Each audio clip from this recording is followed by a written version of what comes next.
Hi folks, today I'm going to cover some best practices and things to pay attention to when it comes to naming beneficiaries on your various accounts. Now first, some pitfalls. I've experienced unwanted surprises from heirs when they thought what was going to happen after the loved one passed away was suddenly very different from their expectations. Now in my experience, 401k plan accounts seem to be the most often overlooked account that has consistently ended up with the wrong or no beneficiary listed. Now, two circumstances come to mind that end up most damaging to heirs. Number one, leaving an ex-spouse or someone other than your current spouse as beneficiary.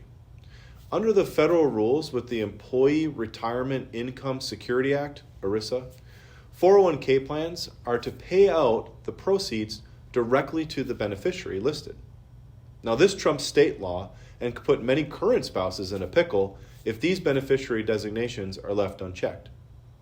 This will often be something that newly married or divorced couples forget about updating. Number two, leaving the beneficiary designation blank.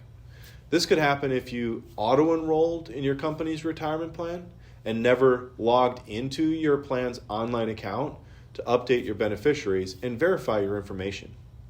Also, under other circumstances or instances where the plan switched to a new provider, or you were awarded some of your ex-spouse's 401k plan balance as part of a divorce settlement. Now, these all constitute new account setups and would require verification and designation of new beneficiaries. So the default is no beneficiary listed. This leaves your estate as the inheritor of your 401k retirement account. And because the estate is not a living person, it's not afforded the same distribution stretch out or inheritance rules as afforded to a living person. In most cases, this leaves the ultimate inheritance to be paid out all at once, and in the best case over a few years, rather than the more favorable 10-year timeline. Now, from time to time, there is also confusion over the per stirpes and per capita rules regarding listing heirs as beneficiaries. Per stirpes in Latin means branch. So the lineal branch of that named beneficiary would inherit that beneficiary's share should they predecease the person they'd be inheriting from. Therefore, their next of kin would get the money. Per capita is rather a split of that deceased beneficiary's share amongst that first rung of beneficiaries, not to their next of kin.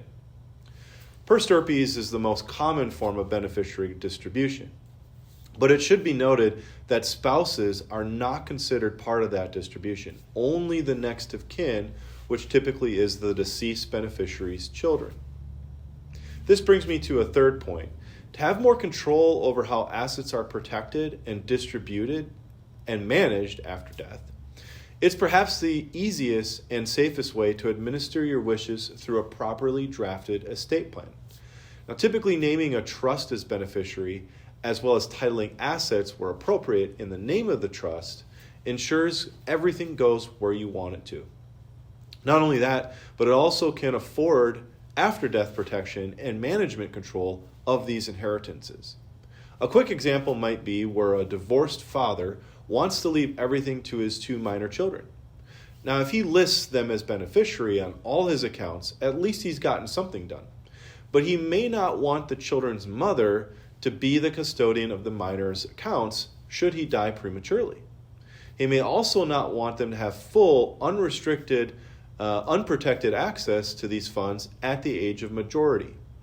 Now, naming a trust set up by his estate plan would avoid these potentially troubling scenarios.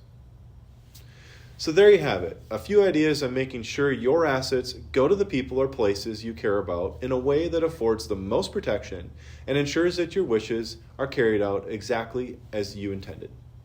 Now, if you found this insightful, please share with someone you care about and hit the button below before you go. And as always, keep doing life better, and we'll see you next time.